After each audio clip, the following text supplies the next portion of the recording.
What's good, family man? It is your boy Mom and Sade, and we're back at it again with another video. Look, man, if somebody not here to grind, do not stop, man. We're on the road to 100K, man. Today, y'all, we're finna react to the story of JayDaYoungan. Man, listen, man, y'all requested this, and I'm like, hey, man, you just doing it because no, bro. I've been seeing this. I've been seeing this in my DM for like the past week. Like, bro, I done seen like 10 to 20 people act for this. But let's see, man. Let's see what hip hop daddy talking about, cause this man be having his facts wrong sometimes, and it be outrageous. JayDaYoungan was a rapper from Louisiana who was tragically killed on July 27th. He was only 24 and lived a wild life that was full of ups and downs. This is the true story of JayDaYoungan. On July 27th, police in Jay's hometown of Bogalusa, Louisiana, responded to a call of a shooting. When they pulled up to the scene, they found that one of the victims had already been rushed to a local hospital, and another victim was still at the site of the shooting in critical condition. While they were trying to figure out what went down, another shooting happened nearby, and police think they might be related. Later that night, the Bogalusa Police Department issued an update on Facebook confirming that JayDaYoungan had been shot and killed, and one of his family members was the second victim. Jay's dad is allegedly the second victim, but it ain't been confirmed yet. Luckily, his family member survived and is in stable condition, but Jay tragically passed away. Before his death was confirmed, a woman who was allegedly Jay's sister hopped on Twitter and said the rumors about him dying was false. She wrote, "Shut up, y'all know what y'all talking about for real." Then, "Ain't nobody dead, stop eating and go read a book." She topped it all off by writing, "I hate you internet freaking. Stop trying to confirm shit y'all don't fucking know, bullshit asses." Apparently, Jay was still alive at the time, but unfortunately, things took a turn for the worse and he passed later that night. The mayor of Bogalusa, Wendy Perret, put out a statement asking for help from Jay's hood. She said, "The senseless shooting in Bogalusa is another tragic reminder of the pain that violent crime brings with it. My thoughts and prayers are with the victims' family and friends. As your mayor and as a mother, I plead on behalf of our community and our children. Today must mean enough is finally enough. Stop the violence. See something, say something. No one." Them people not finna say nothing. You really think these folks gonna say something? You just wasted your time. Them people are not finna say nothing. Not gonna say a word. What? They be trying to get on the news, thinking somebody finna. Oh well, save the. I'm a mother, so bruh, them people don't care. They don't care. Man, what? They are not finna say anything. I don't know who was behind the shooting yet, but investigators on the case say that the violence was retaliatory. Jay been in trouble with the law in the past, and he actually just got out of prison in June for possession of a firearm under indictment. Jay blew up in the late 2010s after racking up millions of plays on SoundCloud. His debut project, Roughway, dropped in early 2017 and built him a buzz in the local scene.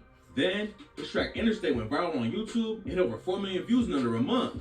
By this point, Jay already had enough momentum to be considered for XXL's 2018 freshman list. He stayed on his grind and dropped 3 more tapes: The Real Jumpman's 23, Wake Up, and Taking Off. The track Elimination off of his 23 project ended up becoming his breakout single, racking up over 50 million plays on Spotify. His next project, Forever 23, man, Forever 23 was top tier, one of his best albums to ever drop. Bro, this had every hit song you could imagine from JayDaYoungan on there, man. Yeah, Come I like on, man. that album. Come on, man. This Rockstar. It's a whole bunch of, oh my God, bro. This was just a time, like, this is like an area, like, you just had to be there. Moving further into the spotlight, it became his first mixtape to hit the Billboard 200 chart. By the end of 2019, Jay already dropped 10 mixtapes and was becoming one of the hottest new rappers in the South. But even though his career was popping off, he still had a foot in the streets and couldn't stay out of trouble. He ended up missing one of the biggest shows of his life after getting arrested in Florida.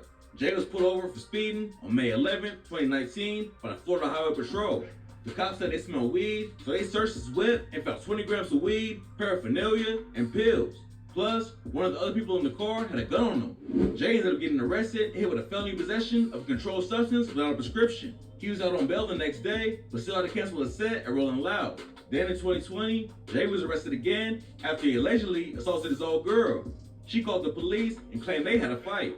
Then, Jay grabbed her hair and started punching her over and over. She was pregnant with their first kid. Yeah, but did they ever come out about? Did they ever come out and say if it was true or what? I don't know. I have no idea. Bro, this will be the story of JayDaYoungan. This man is talking about his jail history. Yeah. This is not about what? I don't know. Bro, what is this? Because I really thought it was gonna start from like his childhood, but Yeah, his childhood and how he got put on, like what got him into music. I don't know. This is about Hip-Hop Daily been on some other stuff lately. I don't know. Bro, get off the drugs, Hip Hop Daily, bro. What's going on with you, bro? I'm thinking you finna talk about his story, like why he started rapping. His friends, like was this friend the reason he rapped? This man talking about him going to jail. Time. But Jay also allegedly choked her till she damn near passed out. The police went to his crib in Houston, Texas, and raided the house. At first, they couldn't find Jay, but they did find 24 bands in cash, promethazine, oxycodone, and guns. Eventually, the cops found Jay hiding in his attic and booked him for assaulting a pregnant woman and illegal drug possession. Jay's ex later posted photos of her bruises on social media after getting into an argument with a rapper named Cuban Dog. His ex tagged Cuban Dog and said, "This what I'm blackmailing them on? This what the little joke was about on live," with pics of her black eye and bruises on her neck and body. Even though Jay was arrested for assault, the two of them ended up getting back together pretty fast. Just a few weeks later, they both got arrested at an Airbnb in Georgia when cops found bottles of lean, pills, 11 guns, and over 2 bands in cash. They both got hit with narcotics possession, tampering with evidence, and possession of a weapon. But it ain't in there. Later that year, Jay got arrested for domestic violence again. Yo, bro, Hip Hop Daily, bro. Come on, bro. Come on, bro. Listen, bro, I messaged your videos, bro, but you got to stop at a certain point, bro. Like, bro, I'm thinking this is just, bro. I don't know what Hip Hop Daily. He must have worded it wrong. I don't know. After he allegedly attacked his girlfriend. According to a police report, Jay punched, pushed, and grabbed her, which left visible marks and scars. The cops charged him with battery, family violence, and 3 felony fugitive from justice charges. Then, in August 2021, Jay got arrested for driving recklessly at a high speed with his passenger door open. When the cops pulled him over, they found a woman in the car with him and a baby on her lap without a seatbelt. They cited him for careless operation of a vehicle, no child restraint, and driving with a suspended license. This was a serious case. What happened a month later was way worse. On September 16, 2021, Jay got hit with accessory to second-degree murder and obstruction of justice charges related to a deadly shooting that happened in 2020. Jay posted a video of himself getting arrested and captioned it with, "I only want to change my city. Judgment of unreliable sources ain't right. I'm an artist, not a statistic." Rumors started flying about what the arrest was for, but eventually, more info was released about what went down. The murder happened at a birthday party in Louisiana for a woman named Big Ray. She hired some local club promoters to help bring in a crowd, and over 100 people showed up to the party on August 8, 2020. At around 8 p.m. that night, a group of dudes pulled out automatic weapons and started dumping shots into the crowd. 3 people got hit during the shooting, and unfortunately, one of them died from their injuries. She was a 21-year-old from New York named Zion Hutchinson, who was staying in Baton Rouge at the time. A few days after the shooting, the police arrested a 30-year-old named Brandon Perry and a 23-year-old named Tommy Diamond for second-degree murder and 2 counts of attempted murder. Then, a dude named Craig Brown got booked too, but Brown wasn't a shooter. He was just a club promoter who they charged with possession of illegal drugs with intent to distribute, negligent homicide, and 2 counts of negligent injury. Even though he wasn't involved with the shooting, cops still thought he was responsible. A lot of drug charges. They ain't really nothing else, but they just a lot of drug charges that JayDaYoungan got hit with though. Because he helped run the event. Then Big Ray was also arrested and charged with negligent homicide, negligent injury, because the shooting happened at her party. Eventually, cops tracked down 2 more alleged shooters in Texas and Montana. Then a year later, you can do that? Bro, she just promoting him. She just had a party. She can't control what happened at the party. What they got to do with her? I'm trying to see what this got to do with him. I they got other people. I don't know. To the case. Since he was charged with accessory to second-degree murder, the cops obviously didn't think Jay was one of the dudes shooting. But they might have thought he helped the shooters escape or get rid of evidence. JayDaYoungan's track record in jail or something. I don't know, because that's the only thing he's talking about. It's him going to jail. When you talk about the story of somebody's life, you start at the beginning and then go to the end, then go to what led up to him. You don't talk about all the bad passing stuff. away. You don't talk about all the bad things that happened to this man. Like, you supposed to talk about the good, too. Yeah, you said, oh, wow, Billboard Top 100 top album. Oh, he dropped 10 albums. That's it. That's all you said. You didn't say nothing else good like, oh, this is the reason why he started rapping. Or his friend is this. Like, bro, what happened? Like, I think he lost track. He just got so excited about his jail record. He got sidetracked or something. I don't know Hip Hop Daily, bro. You gotta get it together right here. Spoke about what went down publicly, and we'll probably never know the full story of what happened that night. Another time Jay made headlines was back in 2019 when he got his chain snatched at a show in North Carolina. A video leaked online showing Jay getting into some kind of fight. Then later, another video was posted where an unknown dude holds an ATK chain. Someone yells out, "Tell him come get this shit." Then the dude holding the chain says, "That JayDaYoungan." Jay wasn't an official member of ATK, but he was close with Young and Ace, and they had a collab project together, so Ace gave him a chain to show love. A few days after it went down, Jay hopped on Twitter and said, "If you don't know facts about the situation, don't speak on that shit. And I'm so solid, can't shit phase or break me. I'm built for this." Then, Young and Ace got involved and told the thieves they had 1 hour to give Chain his chain back. The dudes obviously knew Ace wasn't the one to play with. And not long after, Jay hopped on IG to show everyone he got his chain back. The next day, rumors started flying that the dude who took it got chipped.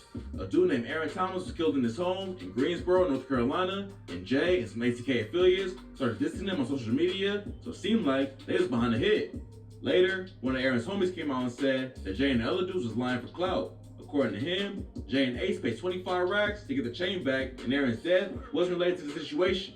He also FaceTimed the dude who took the chain, proved that ATK wasn't involved at all. JayDaYoungan had a lot of issues, but at the end of the day, he was a talented artist who never stopped working on his craft. He already dropped 2 EPs this year, and also planned on creating his own label to sign other artists who came from the streets like him. Unfortunately, he'll never be able to reach his full potential, but he left fans with a ton of music to carry on his legacy.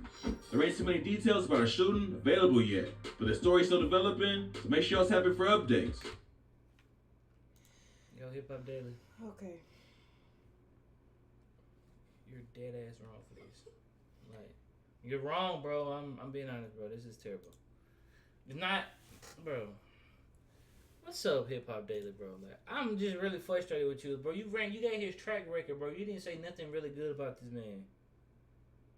You said he hit the Billboard. Wow. You said one good thing. That's it, bro. You didn't say Billboard. He made good music. I don't know. Now this really kind of like messed up though. Like I'm thinking he finna talk about like the beginning. Like the beginning, like of his career, like building up to like you said, the last thing that happened to him. Okay, you could have mentioned all the extra stuff, like that'd be like the middle towards the end of his career. Yeah. But the beginning, bro, you could have said everything that happened in the beginning. Yeah, you could have said like growing up as a child, and if you didn't have enough information, you just shouldn't have dropped. If you didn't have enough information about him when he was a child, you just shouldn't have dropped the video. You just should have left the video in the box. Like, there's plenty of things you could have said, like, okay, he met Ace. Yeah. And him and Ace was cool for a long time. They did collab. You said some of this stuff, but then after that, it was just downhill from there, man. You was doing good at first, but then it went downhill, man. I don't know what you had going on today, man. The Hip Hop Daily is a funny man. But other than that, man, y'all already know what to do, man. Please. Like, comment, subscribe, turn on post notifications, subscribe to all 3 channels, all 3 channels, all 3 channels. Follow me and Shawty both on Instagram. I'm on TikTok. Other than that, man, we're out of here.